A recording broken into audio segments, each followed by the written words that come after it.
Assalamualaikum dan selamat pagi. Welcome back to channel. Pagi ni macam biasa Zul akan buat review market di Coin Market Cap dan juga sedikit technical analysis untuk tengok ke manakah arah pergerakan market. So pagi ni berlainan sikit disebabkan hari-hari dia cakap price top bottom untuk drop ke 14 ke 10k. So kita tak boleh fokus untuk satu mindset untuk price ke bottom saja ataupun menunggu bottom kita, sebab apa kita perlu ready juga sebab kita dah pun berada di hujung tahun iaitu bulan 12 dan macam cakap bulan 12 bulan 1 selalunya berdasarkan Fourier Circle kita akan bottom. So walaupun kita dah dapat 15k 15.5k untuk low sebelum ni iaitu bulan 11, so ada possible gini kita boleh dapat 14-10k. Kalau dapat 14-10k seperti mana analisis Zul yang buat sebelum ni, alhamdulillah kita akan buy. Tapi kita tak boleh menindakkan juga pergerakan bullish, atau kita nak tengok apakah pergerakan bullish yang pertama. So untuk hari ni cantik sebenarnya Zul nak tengokkan sebab apa pergerakan chart ni juga boleh kita monitor start untuk pergerakan bullish kita. So hari ni dia akan tunjukkan sekiranya pergerakan ini berlaku, meaning kita dah pun miss bottom sekiranya yang berlaku. So first kita tengok apa yang berlaku, ya di mana price untuk sebelum ini kita ada lower low. Kita ada lower low kita di kawasan yang ini. Kemudian kita price dah pun melakukan kenaikan dan berlaku reaction. So ini adalah pergerakan yang pertama kita boleh consider sebagai bullish movement, iaitu mana price buat lower low dan buat high low. Kemudian price dan drop itulah di kawasan box support ini. So inilah kuartal first step ya. Walaupun ini belum lagi confirmation, hanyalah kuartal masih in journey ataupun masih lagi in making. So apa kita nak tengok pergerakan seterusnya untuk mengatakan pergerakan ni untuk bullish ataupun kita temis bottom dan price akan sideways antara 23-24 nanti dalam kawasan juga kan jangkakan untuk price sideways antara tahun 23-24 nanti adalah di dalam kawasan 26 ke 15k. Sudah possible untuk sideways. So sekiranya kita nak tengok pergerakan yang bullish, meaning kita dah tak ada lagi drop untuk bottom, iaitu 15.5 adalah kita punya bottom. Dan sekiranya pergerakan yang berlaku, kita nak tengok di mana untuk hari ni dah pun start, iaitu pergerakan sedikit bullish, sedikit signal bullish, iaitu di mana di sini kita nampak price candle untuk hari semalam dah pun melakukan satu candle hijau, dan candle hijau ni dah pun telan candle merah ini. So ini bermakna kita dah dapat satu signal, iaitu candle merah ditelan candle hijau, dan sekiranya candle hijau itu ataupun candle bullish kita di kuartal, sekiranya candle itu di close bodinya above red candle, meaning kita nampak itulah pattern bullish engulfing. So bullish engulfing menandakan untuk price melakukan kenaikan. So untuk kenaikan, so kenaikan ini sampai mana? So kenaikan sebagai lagi boleh jadi sebagai untuk retest, untuk di mana kita breakout yang ini, iaitu sebelum ni kita ada breakout yang ini untuk retest dan drop ke bawah untuk hit hilang 16k punya position. Dan kalau confirmation untuk drop adalah sekiranya kita hilang 16k ke bawah, kita akan ada potential untuk dapat ke 14k. Tetapi untuk hari ni tu nak ceritakan sekiranya kita price ini untuk pergerakan bullish macam mana. So pergerakan bullish yang tu nak tengok, nanti tu akan clearkan dulu sikit untuk pergerakan. Kita akan pergi balik ke chart kita. Ini bukan yang ni, chart. Okey, so kita nak tengok pergerakan ni. Situkan deletekan dulu sebab apa Zoom punya phone ini screen dia tak pasal. Kalau dekat di phone barulah cantik, di PC baru cantik kita dapat tengok pergerakan chart yang lebih besar ataupun screen yang lebih besar. So untuk ini pergerakan ni lah kita nak tengok. Untuk pergerakan inilah perlu breakout. Pertama kita nak tengok pergerakan bullish adalah kita tengok yang pertama ataupun signal yang pertama. Ini dah dapat pun signal pertama. Signal kedua adalah kita nak tengok di mana price itu perlu breakout, kita punya masuk balik dalam channel. So channel mana? Channel dropping ini maksudkan sama ada dia berlaku retest ke kawasan ini untuk drop bawah, iaitu channel ni, ataupun masuk balik. Kalau masuk balik dalam channel ni, itu adalah signal yang kedua untuk mengatakan kita bullish. So adakah kita akan buy lagi? So kita tak akan buy lagi, kita akan tunggu lagi sebab apa, itu hanya step by step. So meaning kita nampak pergerakan kita on track untuk mengatakan price tu itu adalah kedalam bullish. Tu apa yang kita nak tengok next movement, nanti tu akan deletekan dulu. So apa lagi kita tengok adalah kena tengok pergerakan yang baru. Pergerakan baru macam mana? Nanti tu akan drawkan satu channel baru, ataupun tu ambil yang ni aja untuk ambil yang ini. Nanti tu akan boleh ambil, tak kita tengokkan. Okey, yang ni kita akan nampak ada percubaan. Kita akan nampak sekiranya price ni masuk balik dalam channel ini, So meaning channel ini tak legit dan channel ini perlu kita alter. Dan alter itu macam mana? Kita akan alter macam ini. Kita akan low ini, dah high ini kita akan tukar pergerakan, dan meaning kita nampakkan pergerakan ini channel ini berlaku. Dan pergerakan channel ini masih lagi aku kata bearish pattern, aku kata bear flag. Cumanya sekiranya dengan bullish, yang pertama signal confirmation kita adalah kita perlu breakout channel atas ini, iaitu line atas ini perlulah kita breakout untuk mengatakan dia bullish. Sebab apa? Kalau kita zoom out, kita ada satu major bullish signal, iaitu kita reversal pattern daripada kita ditukarkan draw balik daripada ini. Kita ada bear bull flag ataupun kita dapat reversal pattern channel down channel itu. So down channel itu adalah position kita untuk bullish signal. So apa pun masih ingat lagi bearish pattern kita yang ini, price target untuk anak panah ni pada bear flag ini masih lagi on play. Kita belum lagi hit target, iaitu kawasan 16.0k. So kita dah pun hit bukan 16, 14k sini. Ini 14k sudah juga, bottom ada still lagi boleh berlaku. Cuma pergerakan ini perlu kita monitor, iaitu pergerakan untuk bullish, di mana first target tadi kita dah ada first signal kita ada, kita dapat engulfing. Yang kedua, kita perlu price pergi ke support, masuk balik dalam channel sebelum ni, iaitu channel yang dua tadi. Kemudian kita perlu breakout resistance ni, dan resistance breakout itu confirmationnya adalah bila kita breakout channel ini ataupun line besar ini. Kita akan channel yang besar ni, barulah kita akan bullish, ataupun level ni kita perlu breakout atas 19k. So, atas 19k barulah kita akan katakan price itu dah pun bottom, kita dah termiss bottom yang 19k. Sekali tak masalah, kita boleh buy 19k, still lagi diskaun yang agresif. Apa tu diskaun yang massive diskaun daripada 69. Kita 19 ke 15 kita miss dalam 4k saja. So 4k pun still lagi orang kata sikit aja, tak jauh pun kita miss, hanya sikit aja. So minit 19k still lagi great buy untuk kita buy. So itulah untuk pergerakan signal bullish. So kenapa pergerakan ini boleh berlaku? Adakah pergerakan ini berlaku? So itulah pergerakan bullish yang possible berlaku, dan Zul akan monitor time by time. Itulah current tracknya untuk bullish. Tapi current price still lagi play untuk bermain, kita menceritakan price masih lagi follow kita yang ni. Macam jagakan kita masih lagi follow channel ini. Currently macam dekat tu masih monitor untuk pergerakan. Kita tengok pergerakan ni, iaitu dia akan drag balik ataupun betul balik channel ini. Di mana kita dah breakout channel ni, di mana untuk semalam di Discord channel Zul ada sharekan adalah possible untuk kita dapat 14k macam mana.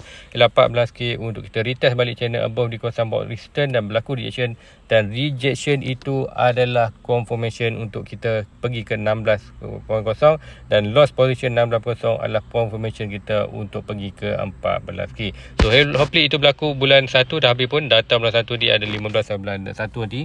So kita ada masa dalam sebulan lagi, almost sebulan, hilang dah seminggu. So, dalam masa 3 minggu lagi untuk possible bottom, dan itulah pergerakan yang boleh berlaku. Siapapun kita tidak menindakkan untuk pergerakan bullish, dan hopefully itulah pergerakan. So currently hopefully anda align dengan Zul, apakah pergerakan bearish dan pergerakan bullish. Currently on track kedua-duanya, tapi major dah lebih kepada downtrend untuk more drop ke bawah. So kita untuk bullish macam kita tadi adalah beberapa confirmation yang kita dapat yang untuk hari ini.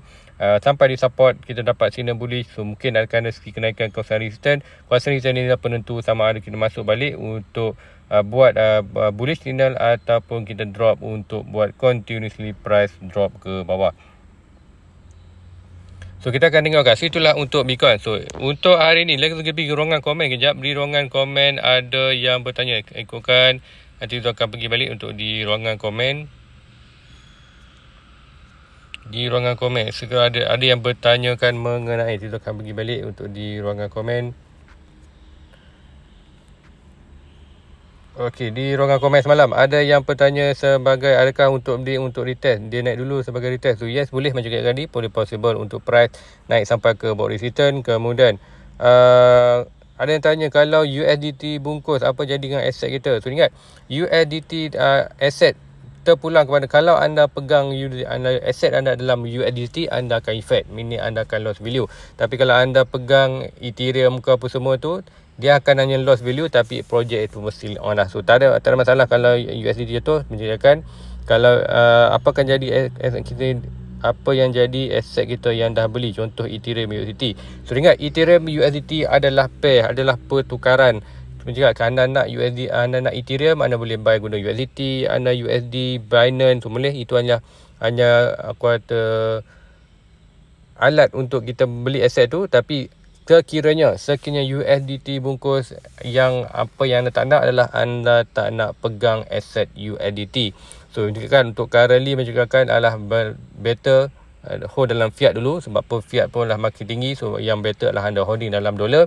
So dalam dolar, sebab apa, dolar interest terus melakukan kenaikan. Bila interest terus melakukan kenaikan, dolar akan terus melakukan pengukuhan dalam market. So meaning dolar dalam dunia ni harga dolar akan terus meningkat. So mata wang lain akan dropping. So adalah better untuk current kita simpan dalam USD. So bila dah sampai masa nanti, dah masa untuk buy, baru kita akan tukarkan dolar itu ke dalam aset-aset, contoh ada USDT ke Binance USD, mana-mana stabil coin. So current time adalah better untuk anda tidak hold dalam mana-mana aset aku kata stabil coin, USDT ke, ADC ke, BUSD ke, mana-mana simpan dalam fiat dulu. So current time. So next lagi untuk Sarin tanya tu pada tengok di Filecoin dah ke lantai ke. So Filecoin kita akan tengok di Filecoin kejap. So di Filecoin nanti Zul ada chart Zul itu di Filecoin. Kita tengok balik di Filecoin FTX USDT. Kita akan type lah Filecoin kat sini, FILE USDT Filecoin. Lepas tu Filecoin dibuat di, kita tengok balik Filecoin di Bybit. Oh salah FIL USDT. So dia di Binance. Okey, yang ni sudah chart tu. So per kali kita akan tengok daily je. So untuk Filecoin macam tu cakapkan sebelum ini, kita dah drop dan dah sampai target sebenarnya, iaitu bear flag kita yang ni dah pun sampai target di $2. So adakah boleh buy sekarang untuk aku kata di Filecoin? So kita akan tengok kan Filecoin chart dia macam mana. So kita ada lagi satu support di kawasan 2. Yes, 2 dah sampai sebenarnya. Itu adalah sebelum ini kita ada support. Nanti tu kan tengok balik, tu tak dapat tengok yang besarnya. So kita dah lost position. So Filecoin, so kita ada Filecoin yang bullish ini adalah kita kawasan ni, kita ada yang ini di mana kita ada bear flag, aku kata reversal pattern. So current time untuk Filecoin tak nampak begitu sihat. So meaning untuk price tu perlu stabil kawasan $2.2. Sekiranya dia hilang $2.2, itu adalah price yang amat bahaya. Sebab apa, kita boleh jatuh ke middle channel. Middle channel lah bawah daripada 1 trillion, bawah daripada $1. So Filecoin dalam secara teknikalnya dalam aku kata movement yang berbahaya. Tapi apa cakap, Filecoin consider untuk masih lagi good project. So anda perlu kaji punya fundamental. So bagi saran kau selalu tak buy antara $2 ni adalah good position tak buy. So kita tengok macam mana pergerakan Bitcoin. Kalau Bitcoin drop key, kita akan ada drop, dan drop itu untuk Filecoin sekiranya Filecoin hilang di $2.2 atau line kuning ni, sekiranya lost position ini, Filecoin dalam bahaya. Meaning kita akan tengok price boleh drop below $1, mungkin kembali balik ke sen. Sebab apa, price drop itu kalau major drop adalah di kawasan ni. Kita ada channel ni, sama ada below channel ataupun middle channel. So kekiranya drop tu jangkakan middle channel. So middle channel itu boleh drop sampai berapa, mencakapkan tak pasti selagi mana dia drop, kita boleh drop sampai below lah. Yang ni boleh drop almost kata mungkin sen pun boleh jatuh untuk Filecoin. So agak bahaya untuk chart Filecoin ni. So price sekiranya stabil di kawasan $2 ni adalah good untuk price melakukan kenaikan balik. So sekiranya Bitcoin dah pun kita temis bottom, Bitcoin naik 19k, dan macam agree sekiranya signal bullish didapat di Bitcoin. So Filecoin ini consider $2 adalah dia punya bottom. So kalau anda invest, tak adalah invest duit yang anda expectation boleh loss. Tapi macam tentu sarankan tunggu dulu untuk pergerakan Bitcoin, sama ada Bitcoin untuk drop ke 14k, 10k, ataupun Bitcoin naik ke 19k. So tak adalah kita akan miss sikit. Filecoin pun kalau anda termiss, mungkin anda akan termiss balik ke price dalam almost $3 saja. So tak masalah, dalam $1 je aku kata miss. So still lagi buy bottom. So untuk Filecoin sarankan wait, sebab apa, chart ini dalam in danger. So meaning aku kata point penting untuk dipertahan iaitu $2.2. So itulah untuk pergerakan di Filecoin. So untuk hari ni Zul nak share juga, Zul nak tengok balik, Zul nak tengok sedikit chart, iaitu kita nak tengok adakah kita masih lagi boleh drop ke bawah, adakah kita dah termiss bottom, ataupun signal kita ini masih lagi boleh berlaku untuk melakukan. Satu chart Zul nak tengok adalah Zul nak tengok satu Tu nak tengok untuk total market. So sebelum ni tu tekan total market, tu akan tengok balik. Kita akan tengok total market tu adalah untuk altcoin. Total market keseluruhan sini. Total market ni kita akan tengok daily. So apa yang berlaku chart, kita akan zoom out. So zoom out, chart dah pun drop. Kita ada trendline, dah pun breakout trendline sebelum ni. Dan trendline ini tengok macam mana reaction. Kita breakout tu tak cantik dia punya reaction. So ini kita akan fokus untuk trendline yang biru ini. So trendline biru ni ada juga price currently berada di kawasan major penting, iaitu di kawasan almost 700 ataupun 800 bilion ni. Ikutkan di ni kita ada 735 bilion yang drop itu, yang masa kita drop below 15.5, kita dah drop ke 735 bilion total market. So currently kita adalah holding support, dan sekiranya kita lost position ini, meaning net drop dia adalah berada di 427. So meaning currently kita berada di 850 dan 850 bilion total market, dan sekiranya drop ke kawasan 427 bilion. So meaning consider kita drop lagi hampir 45% untuk current total market. Kita akan lost value dalam kripto sebanyak hampir 40%. So meaning ini suggestion adalah untuk Bitcoin dan juga altcoin yang lain akan drop another almost 40 ke 45%. So macam cakap tu ada measure tu, Bitcoin daripada current price, anda boleh tengok dari current price boleh drop lagi. Ikutkan ni dah kuartal dah below sikit. So kita akan buat itu price dah drop. Kita akan tengok balik dengan current price. So Omar dalam masih lagi dalam 40. So anda measure Bitcoin daripada harga price, consider boleh jatuh 40%. 40% tu akan nampak price aromah dalam hampir 10k, dan juga boleh tegak itu adalah 8k. So itulah possible yang boleh berlaku, dan untuk kejatuhan ni kita perlu event yang besar dalam market. So apapun 400 ni adalah kuartal consider good support untuk di total market, dan inilah possible bottom yang kita boleh dapat untuk di total market. So ada still lagi boleh berlaku kenaikan, cumanya untuk pergerakan bullish yang di total market lah sekiranya kita breakout channel biru ini, line biru yang draw ini adalah barulah kita akan jangkakan kita dah terminal bottom dan price akan melakukan kenaikan. So kiranya itu akan buat satu untuk ini. So inilah pergerakan align dengan analisis untuk di Bitcoin tadi, iaitu pergerakan Bitcoin ke 19k dan terus untuk melakukan kenaikan, iaitu di mana kita perlu sampai kawasan ni dan breakout kawasan ni, trendline ni, meaning kita akan berlaku, meaning kita dah tak ada bottom, kita akan terus melakukan kenaikan. Sebab apa? Yang ini consider juga kalau kita draw, inilah juga consider pattern bullish ataupun reversal, kita panggil falling wedge. Itu falling wedge adalah strong reversal pattern daripada downtrend untuk uptrend. So itu adalah boleh berlaku untuk di total market. So ada dua pergerakan bullish dan bearish. So kita akan sama-sama monitor dan menyesuaikan nanti sekiranya anda tak nak miss pergerakan bullish signal ataupun bearish signal, anda boleh join punya YouTube membership Joel dengan pergi ke klik button join, dan anda pergi ke membership itu anda akan dapat link ke Discord, dan Discordnya dia akan sharekan lebih cepat. So ini mungkin dapat tengah malam ke macam tadi. Malam tadi Zul ada sharekan mengenai pergerakan, iaitu price possible akan naik ke kuasa 18k.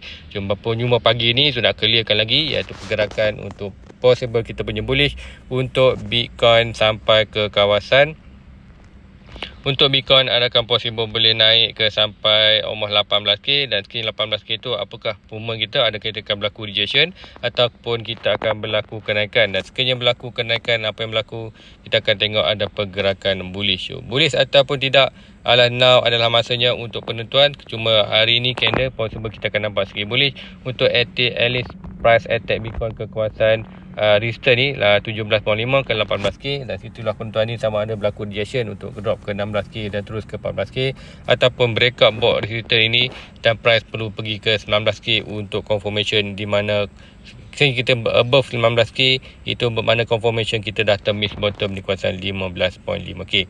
So guys, rasa itu saja untuk analisis pagi ni. So pun untuk masih lagi menggunakan phone, insyaAllah dalam masa seminggu 2 minggu lagi, ataupun dalam mungkin minggu depan, insyaAllah tu akan boleh menggunakan Zul punya PC balik. Guys, rasa itu saja untuk pagi ni. Like, subscribe, share kepada rakan-rakan lain. Jumpa anda di next review. Assalamualaikum. Bye bye.